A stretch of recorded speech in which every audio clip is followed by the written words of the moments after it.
Chapter अगला job costing, और ये मैं आपको बता चुका क्या होती है।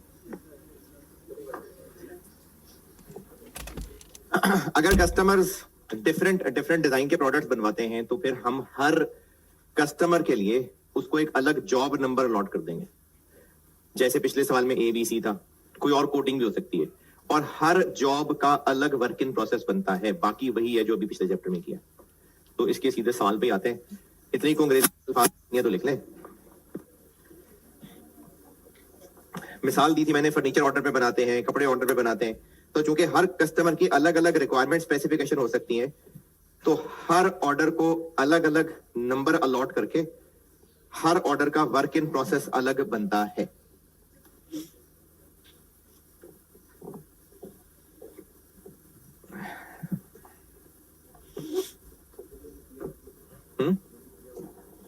हाँ जी है?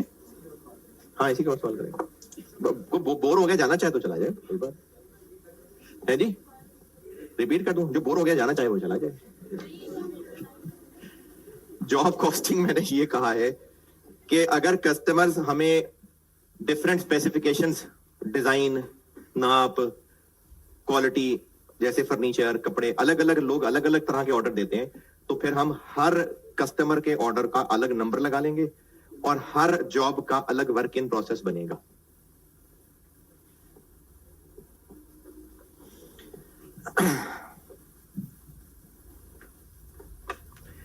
इस चैप्टर में दूसरे सवाल पे आ जाए।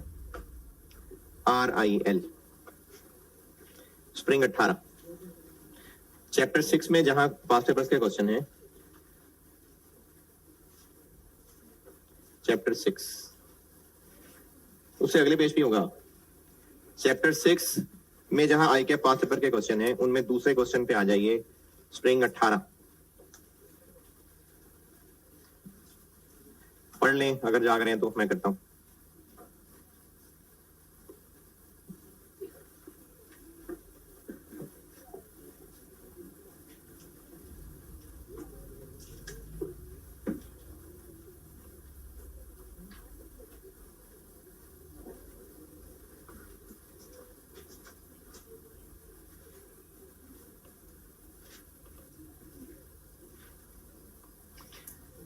स्प्रिंग 18 RIL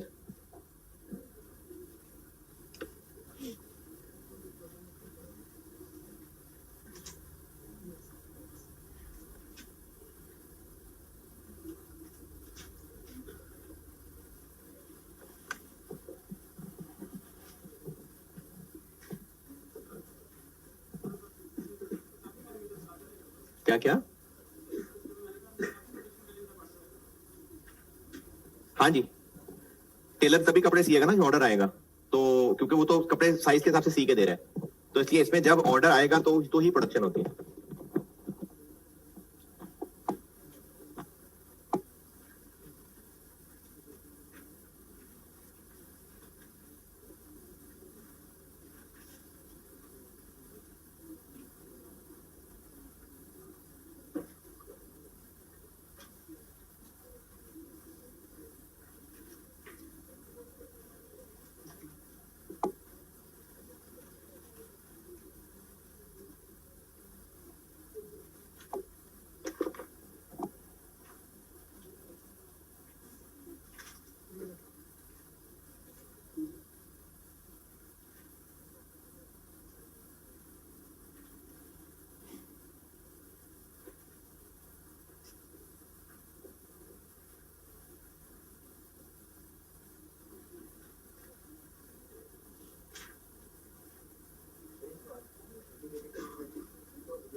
अब आप समझे, इंटीग्रेटेड सिस्टम ही है।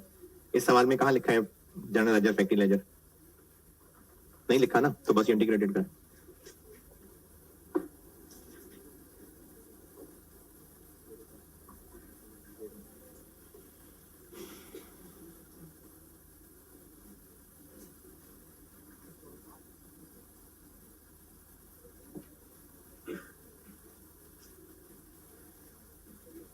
जागे जागे जागे जागे।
चले अगर पैदल भी पढ़ रहे होंगे तो पढ़ लिया होगा। कैसे पता इस टॉपिक का सवाल लिखा हुआ है? रिक्वायर्ड क्या है? जर्नल एंट्रीज, और इनकी डेट्स नहीं है तो बस वही सेट्स बना लेते हैं। अच्छा, इसमें कहीं जनरल लेजर, फैक्ट्री लेजर के अल्फाज, तो बस फिर ये इंटीग्रेटेड ही है, यानी स्ट्रेट एंट्रीज ही हैं बस। स्प्रिंग 18 मटेरियल और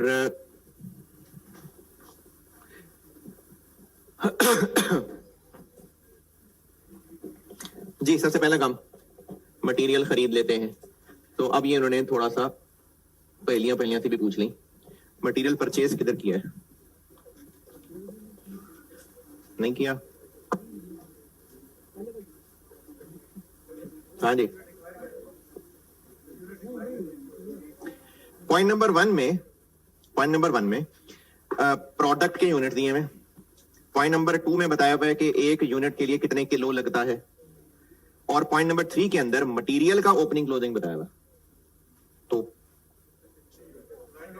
तो पॉइंट नंबर 2 और पॉइंट 1 के इस्तेमाल से मटेरियल यूज्ड निकलेगा कि परचेज निकलेगा? यूज्ड कि इन जॉब्स में कितना मटेरियल यूज हुआ, और पॉइंट 3 में ओपनिंग क्लोजिंग है तो परचेजेस फाइंड करनी पड़ेंगी। मटेरियल यूजेज जॉब F01 पे 500 यूनिट्स पे 5400 यूनिट्स पे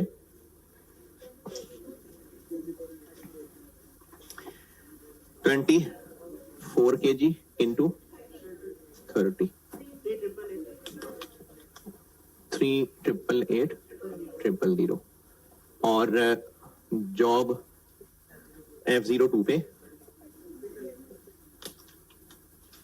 3600 इंटू 24 इंटू 30 259200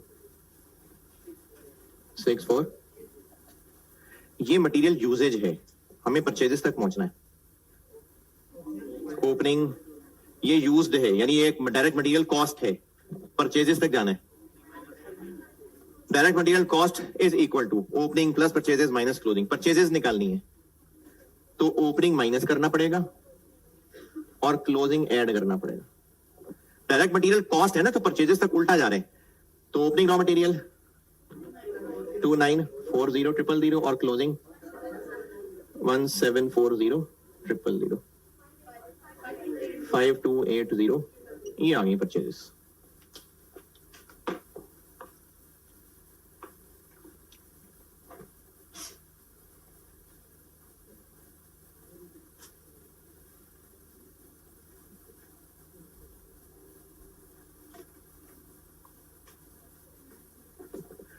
तो परचेज की एंट्री हो गई, रॉ मटेरियल डेबिट, और कैश दिया कि नहीं दिया, उधार पे खरीदे, ऐसी कहीं कोई बात?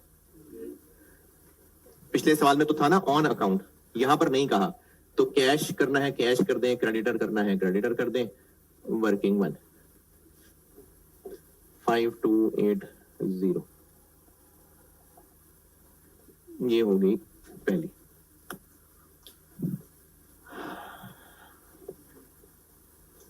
मटेरियल का कुछ और, ये तो हो गया परचेज। और मटेरियल, तो material issue,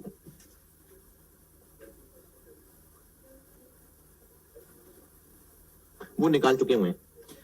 work in process F01 का 3888000 और वर्क इन प्रोसेस F02 का 2592000 और रॉ मटेरियल 6480000।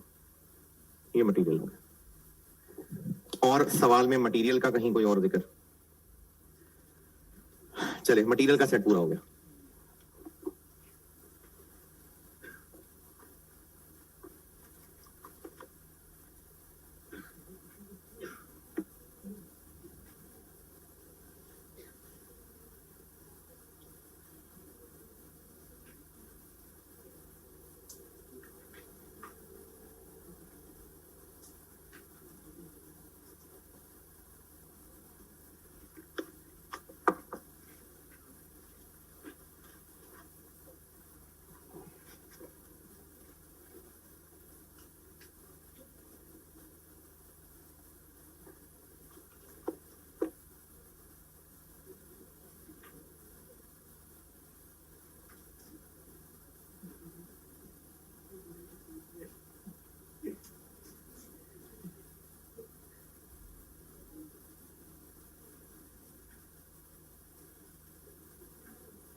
लेबर का सेट,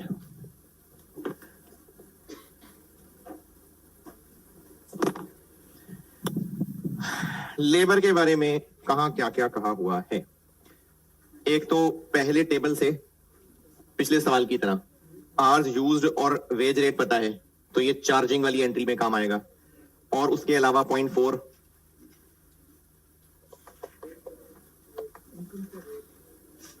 क्या इसमें कहीं कहा है कि एडमिन सेलिंग के लोग कितने हैं? नहीं कहे। और फैक्ट्री में और बाकी लोगों के कितने पैसे बनते हैं? कुछ नहीं बताया। सिर्फ इतना कहा है कि वेजेस 28 फरवरी को पे हो गई और टैक्स इतने रुपए काटा जो अगले महीने जमा कराएंगे। तो टोटल है कितना? टोटल तो दिया ही नहीं। वही 0.1 से जो निकलेगा, मतलब इन 2 जॉब पे ही काम हो रहा होगा फिर इस महीने। ये ऊपर लिखा भी हुआ है कि 2 जॉब्स का डाटा है, तो और डाटा है ही नहीं हमारे पास, इसलिए इन्हीं का शॉपर डेबिट हो जाएगा। Recording of payroll, wages control debit, with holding tax payable 5 lakh, और कैश की अलग एंट्री करनी है तो ज्यादा बेहतर होता है, तो पेएबल टू एम्प्लॉइज। और इस मुश्किल में ना पड़े अभी के अमाउंट कैसे, पहले अगली एंट्री पे झांक लेते हैं। चार्जिंग ऑफ पेरोल, वहां निकाल तो लेनी ही अमाउंट, वो अमाउंट ऊपर लिख लेंगे। पहले टेबल से ये एंट्री कर लेते हैं ना, यही अमाउंट ऊपर लिख लेंगे। तो वर्क इन प्रोसेस F01 में कितना डेबिट?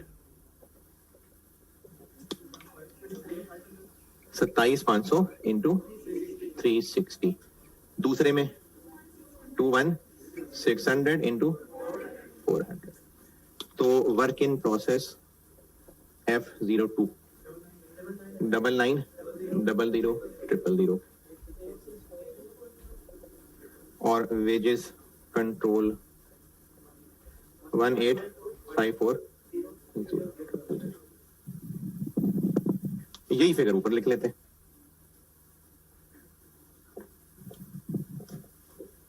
वन 1854,000,000 और 5 निकाल दें तो 04।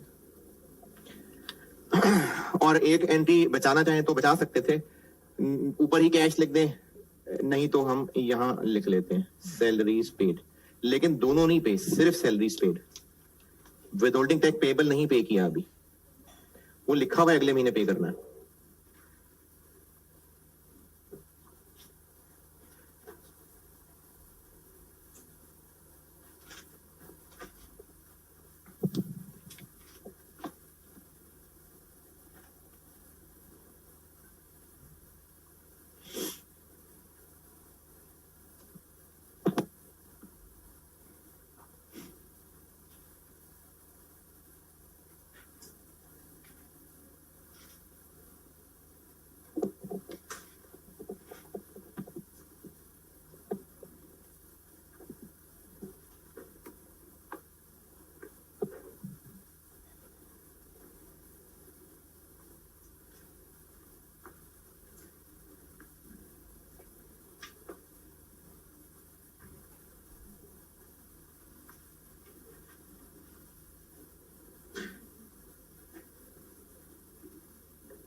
हाँ जी, लेबर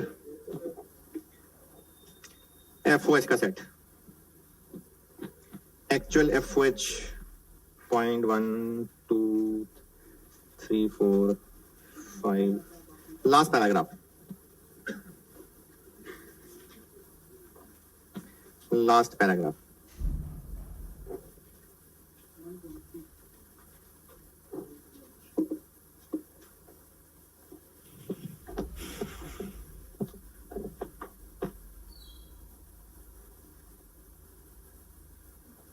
एक्चुअल FOH, हाँ जी,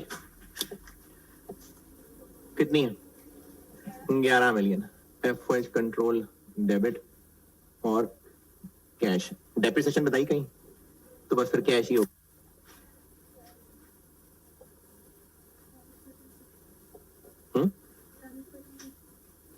तो होती रहे।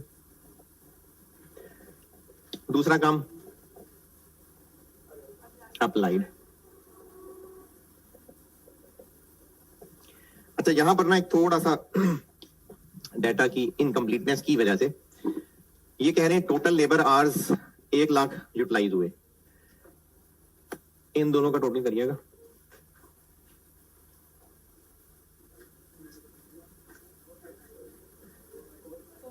फोर नाइन, तो ये तो सिर्फ 49100 आवर्स हैं, तो वो 1 लाख कौन से हैं? और भी कोई जॉब्स होंगी। तो अब जब हम अप्लाई कर रहे होंगे तो वर्क इन प्रोसेस F01 में, वर्क इन प्रोसेस F02 में, और कोई अदर जॉब्स कह के। अच्छा, ये एंट्री क्यों कर रहा हूं तीसरी के साथ बताऊंगा इसकी वजह क्या है। एप्लीकेशन के लिए OAR 120 रुपए पर आर, तो इसके आर्स हैं 27,500, इसके हैं 21,600, और बाकियों के फिर 50900। ये क्यों कर रहा हूं तीसरी एंट्री में बताता हूं। 3300 000 259 FOH कंट्रोल 12।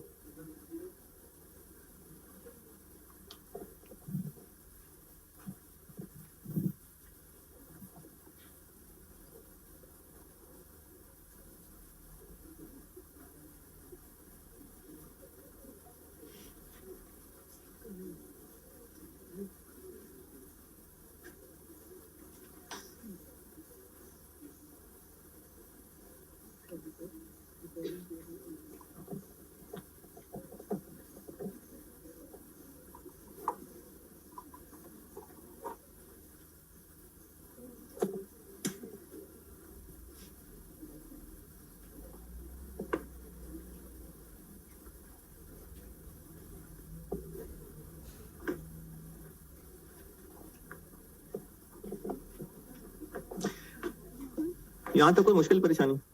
वही ऐसे ही है। तीसरी एंट्री अंडर ओवर अप्लाइड। ये वाला डेबिट इसलिए करना पड़ा है कि अगर हम सिर्फ ये दोनों कर देते तो एक्चुअल तो सारी हैं, फिर आपका इससे डिफरेंस बहुत ज्यादा अंडर ओवर अप्लाइड आ जाता है, तो वो पूरी पिक्चर ना होती। इसलिए हमें ये सारे के सारे 1 लाख आवर्स ये अप्लाइड की एंट्री करनी पड़ी। अब सही 12 और 11 का फर्क ले सकते हैं। ये जो 11 मिलियन है, क्या सवाल पे कहा है कि ये सिर्फ इन 2 जॉब्स के लिए है? नहीं, अलग से आखिरी पैराग्राफ लिखा है, और कंटिन्यूटी भी है कि 1 लाख आवर्स टोटल इस्तेमाल हुए। तो ये आखिरी पैराग्राफ के फ्लो से लग रहा है कि टोटल है सब। तो अगर आप यहां पर सिर्फ ये 2 डेबिट करते तो क्रेडिट पे फिर इन दोनों ही का आता, यानी 6 को मिलियन। फिर उस 6 मिलियन को इससे कंपेयर करके आप 5 मिलियन का अंडर अप्लाइड निकाल देते। तो वो फेयर इसलिए नहीं होता कि ये तो पूरी फैक्ट्री के पूरे महीने के FOH है, बाकी जॉब्स के भी। क्योंकि बाकी का डाटा ही नहीं दिया हुआ था। यहां पर तो बता दिया टोटल 11 मिलियन, बाकी का डाटा ही नहीं था। अब तीसरी एंट्री में ये 12 और 11 से पता चल रहा है कि 1 million over applied.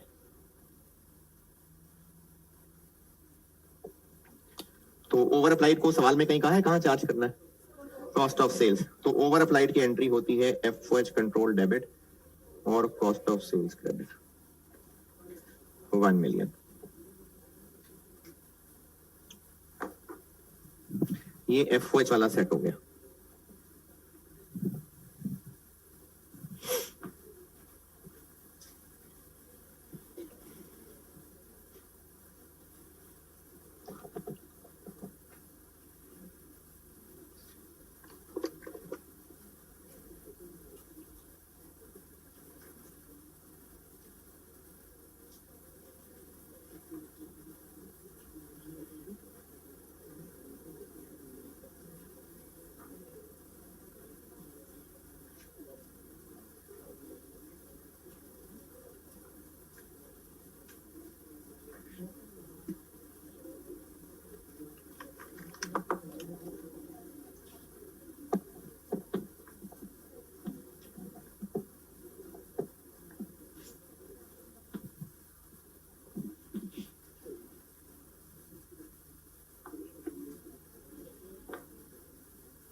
Last point, point 5।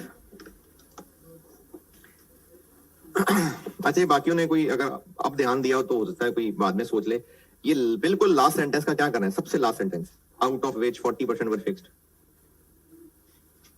कुछ भी नहीं करना, होते रहे फिक्स, हम कौन सा इनको इलाज ला के देख रहे हैं, हम तो एंट्री कर रहे हैं बस। फिक्स्ड है, वेरिएबल है, क्या फर्क पड़ता है, हम तो एंट्री कर रहे हैं। तो इसलिए आखिरी सेंटेंस का कोई मसला नहीं। पॉइंट नंबर 5, F01 तो अभी तक इन प्रोसेस है, तो ठीक है इन प्रोसेस, तो इन प्रोसेस होने की क्या एंट्री कर दें, कुछ भी नहीं, बस है, हुआ हुआ जगह जगह work in process debit. F02 हो गई कंप्लीट और इसके फिनिश गुड्स बन गए।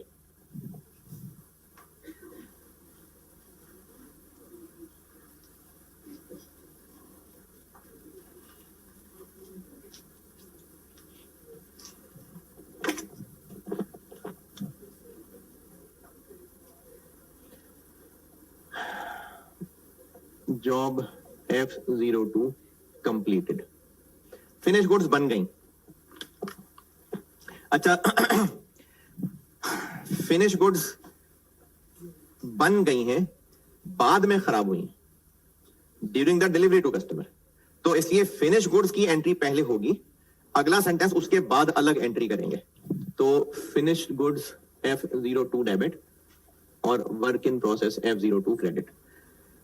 और हमने हर जॉब का वर्क इन प्रोसेस अलग बनाना होता है, फिनिश गुड्स कर लें तो भी ठीक है, ना करें तो भी ठीक है। यानी फिनिश गुड्स एक ही नाम काफी है, वो भी सही है, या फिनिश गुड्स भी साथ नाम जोड़ लें तो भी सही है। वर्क इन प्रोसेस तो लाजमी हर एक का अलग बनेगा। कितनी अमाउंट,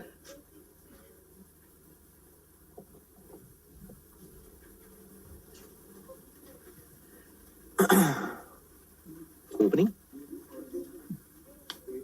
वो मटेरियल था।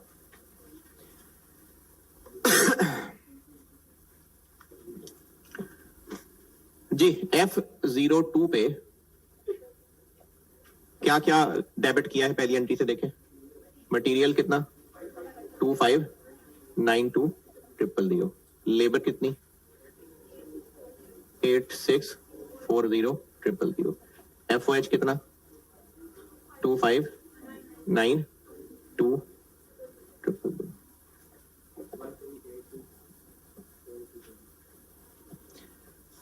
1382 ट्रिपल जीरो।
अगला सेंटेंस, जब हम कस्टमर को चीजें बेच रहे थे तो रास्ते में 500 यूनिट्स हो गए खराब, तो कस्टमर ने खुशी खुशी कबूल कर लिए।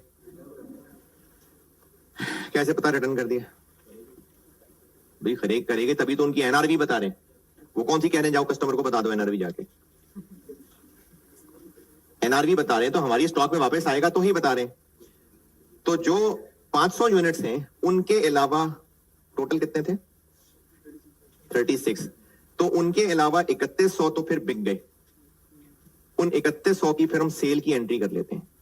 सेल प्राइस बताई है, सेल प्राइस नहीं बताई, तो या तो सेल वाली एंट्री ना करें या डेटर और सेल्स की एंट्री कर लें और उसकी अमाउंट छोड़ दें,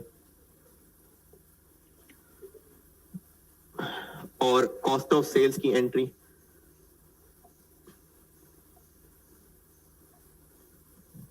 जी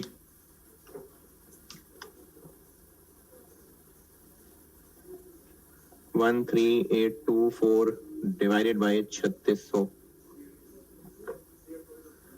3840। तो हम कस्टमर को कितने यूनिट्स खैर खैरियत से पहुंचा गए? 3100 3840। ये तो कॉस्ट से एंट्री होगी ना, कॉस्ट ऑफ सेल की एंट्री तो कॉस्ट से होगी, तो वो कॉस्ट ही है 11904000।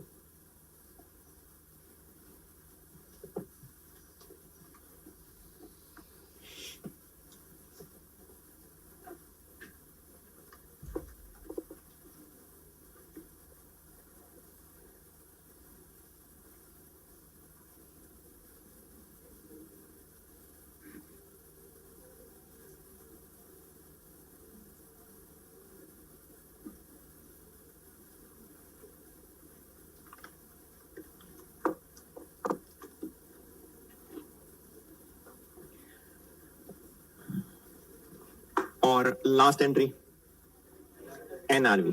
ये जो एनआरवी है ना, ये इन्वेंट्री का चैप्टर जब पढ़ाया था तो बातें बताई थी आपको दो, कि हम ये भी कर सकते हैं कि ये नॉर्मल इन्वेंट्री में पड़ी रहे, सिर्फ एनआरवी राइट डाउन कर दें, या नॉर्मल इन्वेंट्री से उठा के अलग कमरे में रख दें और डैमेज इन्वेंट्री डेबिट कर दें। दोनों बातें सही हैं। इसमें वैसे सॉल्यूशन में वो अलग कमरे में रखा हुआ था, लेकिन ये इतना कोई जरूरी मसला नहीं है, ये सिंपली राइट डाउन भी कर सकते हैं। डैमेज्ड इन्वेंट्री रिकॉर्डेड अलग कमरे में इसलिए रखने वाली ट्रीटमेंट इसके सॉल्यूशन में शायद हुई हो कि गए थे, वो शर्मिंदा हो गए, वापस आ गए, तो जब वापस आ गए तो रखा ही उनका दूसरे कमरे में। तो डैमेज्ड इन्वेंट्री कितने से डेबिट? इनकी एनआरवी से, जो कि 500 यूनिट्स है, 3840 कॉस्ट है और उसका 50% एनआरवी है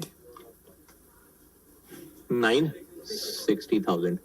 और ये जो नॉर्मल फिनिश गुड्स में पड़ी हुई थी वहां से निकाल दिया।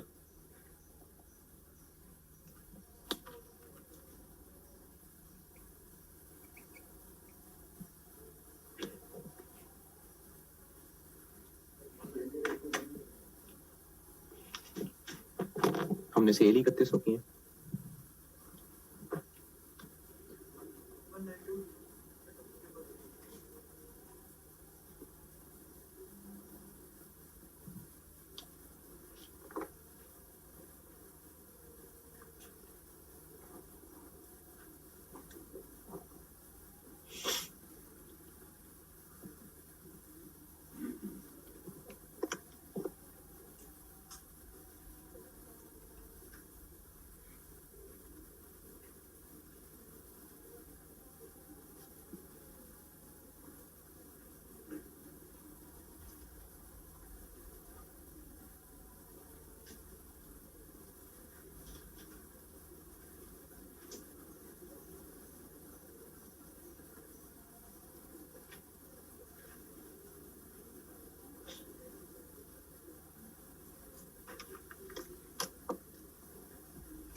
सवाल डन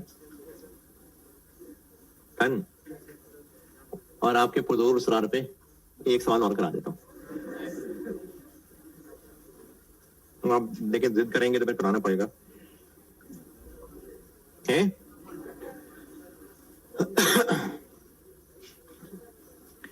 अच्छा, अब ऐसा है कि इस चैप्टर में देखें, इससे नीचे जाके इस सवाल से, ऑटम 14 है और आगे चले ऑटम 9। ऑटम 9 तो इससे शदीद आसान है ना, ये तो आप छोटे छोटे होते तब का सवाल है, ये तो उससे शदीद आसान है, ये तो ना भी दिल किए तो ना करना, पेज फाड़ देना बेशक। ऑटम 14 फिर हस्बे तौफीक है, करना हो तो कर लीजिएगा। ऑटम 14 हस्बे तौफीक करना हो तो कर लीजिएगा, वरना अगर आपको ये अगर होश में है इस वक्त वाकई और आपको ये काम आसान लगा है तो यही है बस, इससे ज्यादा कुछ नहीं है इसके अंदर, ये डन। अच्छा, अब ना एक काम जिनकी हो गई है बिल्कुल बस बिल्कुल वो चले जाएं, क्योंकि ये लेक्चर शेयर तो होना है। एक ना सवाल है जो मैं होमवर्क देके डिस्कस करता होता हूँ, है कुछ साल 1.5 साल पुराना, होमवर्क देके डिस्कस करता होता हूँ। वो सवाल अजीब सा इसलिए था क्योंकि उसमें अजीब अजीब चीजें टेस्ट की हुई थी। वो मेरे ख्याल में खुद सवाल बनाते हुए सोच रहा था, मैं समझ गया था उससे एग्जामिनर से, ये अच्छा सवाल नहीं है, इसलिए मैं क्लास में ऐसा सॉल्व नहीं करता इसको। लेकिन इत्तेफाक से लास्ट दोनों सेशन से ये चैप्टर 5 चैप्टर 6 में ऐसे ही एक्स्ट्रा संडे को ही पढ़ा के करा रहा था, तो वो लेक्चर शेयर हो रहा था। तो इसलिए फिर इन दोनों अटेम्प्ट्स में ये कर रहा हूँ, पीसी में भी ये करने लगा हूँ कि मैं इस सवाल को ना डिस्कस करता हूँ सोल्यूशन सामने दिखा के, क्योंकि इसमें 2-3 चीजें बहुत अजीब सी हैं। वो एक्रूअल प्री पेमेंट और पता नहीं किस किस चक्कर में पड़ गया था, वो कॉस्ट का पेपर बनाते बनाते एक्रूअल प्री पेमेंट के अंदर चला गया हुआ था। तो इसलिए मैं इसको सिर्फ सामने सवाल और सोल्यूशन दोनों दिखा के डिस्कस कर लेता हूं, जिसकी बिल्कुल ही बस हो गई है, ये ना यही मौत वाकई हो जाए तो वो चला जाए, और ये लिंक तो शेयर हो ही जाएगा। तो जब आराम से कभी दिल किया तो ये पोर्शन देख लेना, लेकिन बुरी बुरी शक्लें बना के नौसत ना फैलाएं। जाना है तो चले जाएं, जो सरवाइव कर सकते हैं वो बैठे। सवाल और सोल्यूशन सामने डिस्कस कर रहा हूं प्रोजेक्टर पे, ठीक है? जिसने जाना है जाए, सीरियसली जाए। बाद में इस ये आखिरी जो 10-15 मिनट की डिस्कशन है बाद में बेशक देख लेना, लेक्चर तो शेयर मिल हो ही जाएगा आपसे। ये खत्म हो गया है चैप्टर, यही था, इतना ही था ये, और क्या करूं उसमें और। अच्छा चलिए वो ऑटम 14 भी अभी कर लेते हैं, ऑटम 9 भी अभी कर लेते हैं। यही है ना, दे दिया होमवर्क, दे दिया वो ऑटम 14 ऑटम 9 दे दिया होमवर्क भाई, यही है ना, और क्या निकालू इसमें से मैं, यही है, इतना ही है। तो एक सवाल डिस्कस कर रहा हूं सामने ही, अगर आपने बैठना है, हिम्मत है तो बैठ जाएं, लेकिन बुरी बुरी शक्लें बनानी है तो चले जाएं। और वो आप पोर्शन देख, क्लास तो कंटिन्यू ऑब्वियसली कर रहा हूं मैं, नूर खान को भी बता दूंगा, मुझे कोई मसला नहीं, कैमरे में बता दूंगा मैं। तो जिसने जाना है चला जाए, जिसने रुकना है वो रुक जाए। बस ये एक सवाल डिस्कस करके फिर छुट्टी दे। हाँ जी कह रहे, तो फिर आप पढ़ लें सवाल।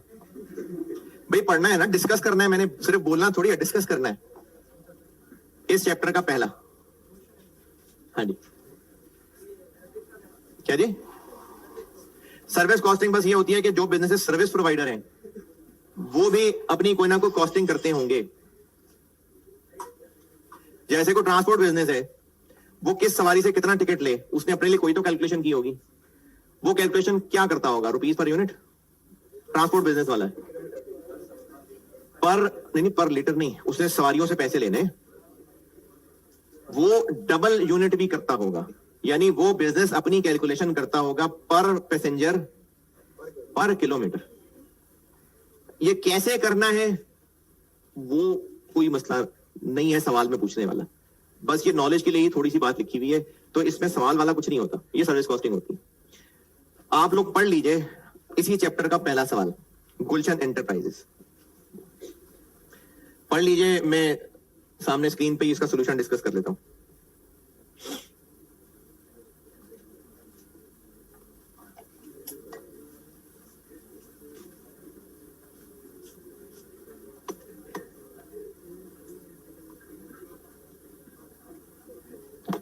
सवाल पढ़ने को कहा है सबको, जिसने जाना है जाए, लोग बैठे फिर सवाल पढ़े, फिर मैं सवाल सुन भी लूंगा आपसे।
हाँ जी, ऑटम 23 और स्प्रिंग 24, ये 2 अटेम्प्ट्स पता नहीं उसने क्या सोच के बनाई थी, ये उन्हीं 2 अटेम्प्ट्स के सवाल है।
ये रीडेबल है वैल्यूज?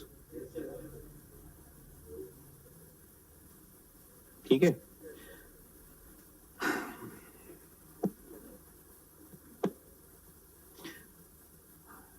ये जितने लोग बैठे रह गए हैं ये पड़े रह गए, इसकी उठा नहीं गया इनसे।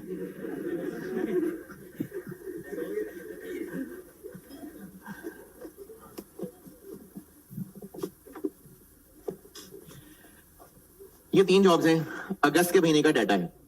तीनों जॉब्स के अंदर जो यूनिट्स हैं वो बताए हुए हैं और sale price per unit. Opening, ये कहां से आ गया ओपनिंग? ये दोनों जॉब्स पिछले महीने से चल रही होंगी, ये उनके वर्क इन प्रोसेस का बीडी है। ओपनिंग बैलेंस तो फिर इन जॉब्स का ओपनिंग बैलेंस है। और ये महीने during the month material, labour और एफओएच। और एफओएच की कहानी ये लिखी हुई है कि पूरी फैक्ट्री के जो ओवरहेड्स हैं वो तो 245 हैं कॉमन, वो लेबर की रेशियो में जॉब्स में बांटने हैं। ये एक मशीन का जिक्र है, यहां वो prepayment and accrual test कर रहा है। इस पूरे पैराग्राफ में उसने प्री पेमेंट का कॉन्सेप्ट टेस्ट किया। फिर उसके बाद ये पॉइंट नंबर 1, ये एक जॉब कंप्लीट हुई, फिर उसका बचा हुआ मटेरियल, फिर उसकी सेल, फिर पॉइंट नंबर 2 दूसरी जॉब पूरी हुई, पॉइंट नंबर 3 तीसरी जॉब में से कुछ खराब हुआ, वो मटेरियल बेचना, ये डाटा बताया हुआ है। और सवाल की रिक्वायरमेंट है एंट्रीज। कैसे पता इस टॉपिक का सवाल है? एंट्रीज पूछी हैं और ये जॉब्स गिवन है, तो इस टॉपिक का सवाल है। मटेरियल, आपको कहीं भी मटेरियल का दोबारा कोई जिक्र नहीं किया खरीदने का, सारा का सारा यही ऊपर टेबल में है, वो भी सिर्फ वो जो मटेरियल इशूड है। तो बस सिर्फ एक ही एंट्री कर सकते हैं, वर्क इन प्रोसेस ये वाला डेबिट, वर्क इन प्रोसेस ये वाला डेबिट, वर्क इन प्रोसेस ये वाला डेबिट और रॉ मटेरियल क्रेडिट। ये देखें पहली एंट्री, बस इसके अलावा मटेरियल और कुछ नहीं है। ये वैल्यूज चेक कर लें, 280, 1760, 1600। ओके, लेबर कोई पेरोल टैक्सेस कुछ जिक्र नहीं है, पेरोल रिकॉर्ड करने का नीचे कहीं कोई जिक्र नहीं है, सिर्फ पेरोल चार्ज है बस। इन जॉब्स को इतना इतना लेबर चार्ज करना है, सिर्फ चार्जिंग की एंट्री कर सकते हैं। ये वाला वर्क इन प्रोसेस डेबिट और वेजेस कंट्रोल क्रेडिट, ये हो गया।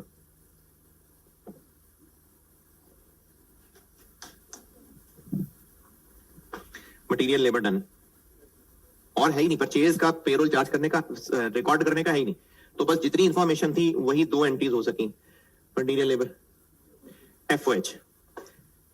एफओएच एक तो ये एक्चुअल है या अप्लाइड है, कैसे पता?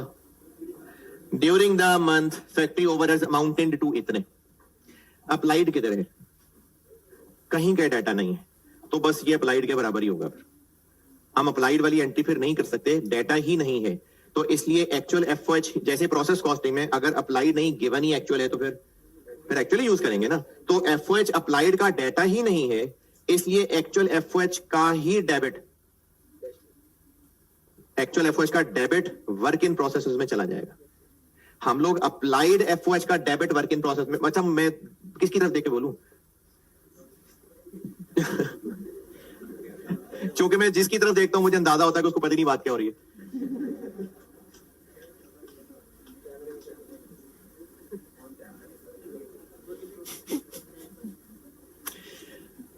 एफओएच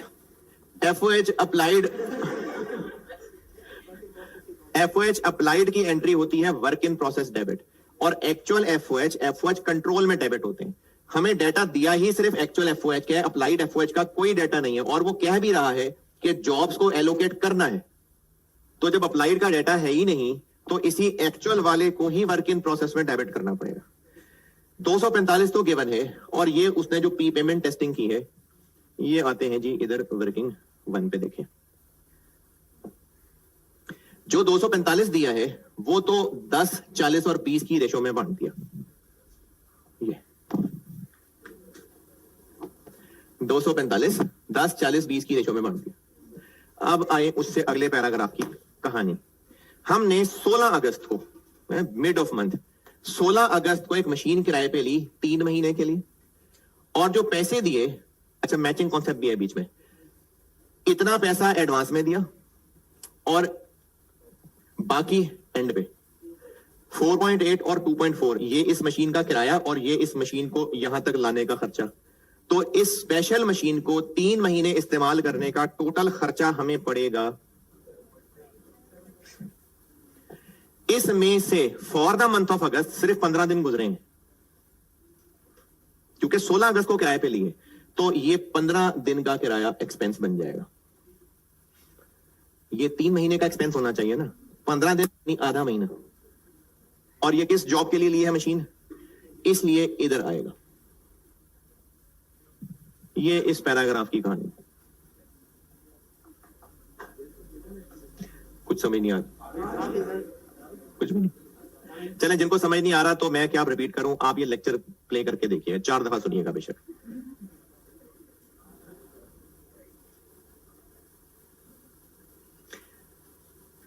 .8 और 2.4 ये 2 पेमेंट्स करनी है, ये बन गया 7.2। ये उस मशीन को लाने का किराया, मशीन 3 महीने इस्तेमाल करने का खर्चा हमें ये पड़ेगा। उस 3 महीने में से अभी सिर्फ आधा महीना गुजरा है, और ये इस तीसरी जॉब के लिए हुआ है, तो यहां पर चार्ज होगा। इन तीनों जॉब्स का हमने एफओएच निकाल लिया। एंट्री क्या होगी? तीनों वर्क इन प्रोसेस डेबिट, और नहीं, अब तो अप्लाइड और एक्चुअल का फर्क ही नहीं डाल रहे हम। एक्चुअल की एंट्री होती FOH control debit cash credit, applied की एंट्री होती work in process debit FOH control credit. तो हम तो इन दोनों को इकट्ठे कर रहे हैं, तो work in process debit cash credit. अब यहां प्री पेमेंट टेस्ट हुई है वो ऐसे, ये देखिएगा जरा, ये उस वर्किंग में तीनों कॉलम का टोटल है। कैश अभी सारा नहीं गया, 245 गया है, 4.8 गया है, 2.4 नहीं गया अभी, और ये किराया वो लाने का। कैश अभी इतना क्रेडिट होगा, तो बैलेंसिंग फिगर फिर प्रीपेड एक्सपेंस। ये 3 फिगर्स, ये पीछे वर्किंग में दिखाइए। ये तीनों work in process debit. Cash कितना क्रेडिट 245 पे हो गया। चीन का 4.8 पे किया है, 2.4 अभी पे नहीं किया, वो तो आखिर में पे होना है। और ये लाने का किराया, अभी कैश इतना है जो जेब से गया है, तो बाकी प्रीपेड। और प्रीपेड अगर बैलेंसिंग नहीं तो चले ऐसे देख लें कि इतने पैसे जेब से गए, इतने पैसे जेब से गए और इतना अभी इनमें से एक्सपेंस बनाया है, तो बाकी प्रीपेड। ये इस पैराग्राफ का सॉल्यूशन। मटेरियल भी चार्ज हो गया, लेबर भी चार्ज हो गई, एफओएच भी चार्ज हो गया। ये हो गया ये टेबल और फैक्ट्री ओवरहेड्स तक। जी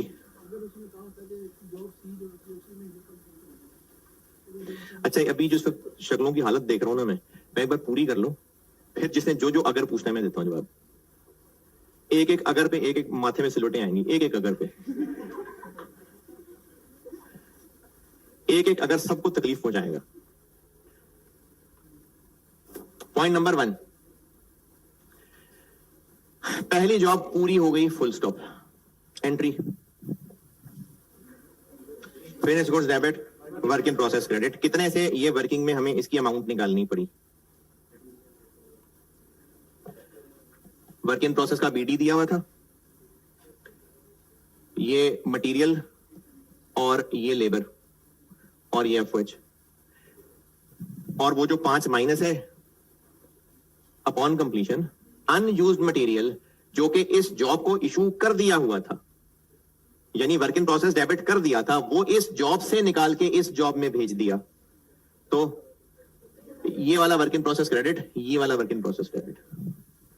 तो ये work in process debit credit transfer होने से इसलिए ये वर्किंग 2 के अंदर ये 5 लेस हो रहा है। बीडी, मटेरियल, लेबर, एफओएच, इतने में जॉब ए हो गई कंप्लीट। तो 920 से फिनिश गुड्स डेबिट और वर्क इन प्रोसेस क्रेडिट। और इस 920 मिलियन में कितने यूनिट्स बनाए हैं हमने 20, तो एक हमें इतने रुपए कॉस्ट कर रहा। ये क्यों निकाला,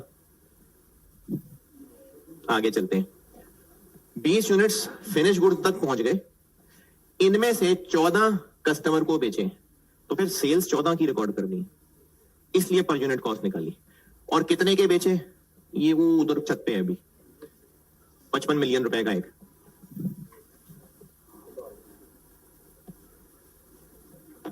तो 14 यूनिट्स इस प्राइस पे सेल रिकॉर्ड और 14 यूनिट 46 पे कॉस्ट ऑफ सेल रिकॉर्ड। ये हो गई सेल की एंट्री 14 यूनिट्स 55 पे, और ये हो गई कॉस्ट ऑफ सेल की एंट्री 14 यूनिट्स 46 पे। ये हो गया पॉइंट नंबर 1। और ये रिमेनिंग 6 की एंट्री वो सितंबर में होगी, हमसे सिर्फ अगस्त पूछा है, तो ये पॉइंट 1 की एंट्री। अगर कोई सरवाइव कर रहा है इतनी देर तक और सुन रहा है बातें, यहां तक कोई सवाल? हाँ जी, फिर अगर मारेंगी साथ वाली।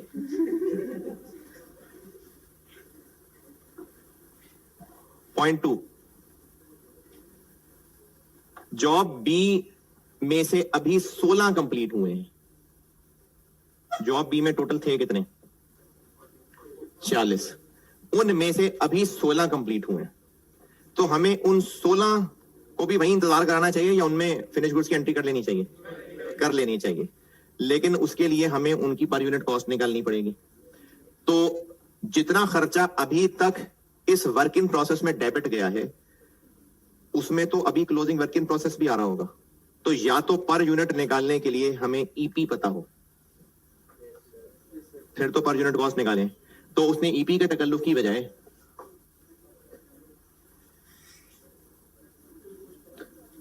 उसने कहा जी आप इस 95 को यूज कर लें, जितना खर्चा अब तक लगा चुके हैं वो ले लें, साथ इसको भी ऐड कर लें, और फिर इनको 40 से डिवाइड करके पर यूनिट कॉस्ट निकालें। तो जो 14 यूनिट बन गए ये उनकी कॉस्ट है, और 14 यूनिट्स को वर्क इन प्रोसेस से निकाल के 16 यूनिट्स वर्क इन प्रोसेस से निकाल के फिनिश गुड्स में डाल दिया, तो वो भी वर्क इन प्रोसेस आ रहे होंगे। बस ये जो 16 बन गए हैं, हमने तो इनकी एंट्री करनी है, जो नहीं बने वो नहीं बने, वो तो आ रहे होंगे सीडी। ये 0.2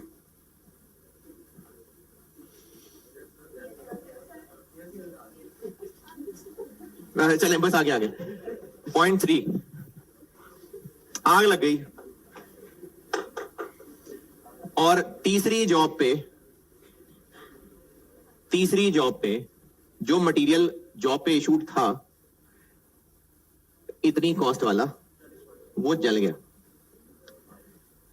इंश्योरेंस वालों ने इतने के पैसे दे दिए रिसीव्ड, और जो बाकी सड़ी हुई लाशें थी वो हमने इतने के और बेच दिए। तो टोटल कैश कितना मिल गया? 18 का 80% क्या बना? और 1 मिलियन।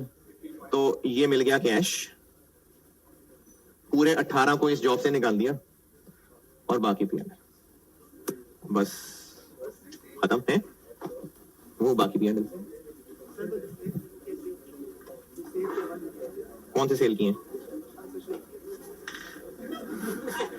चलें ठीक है, अल्लाह।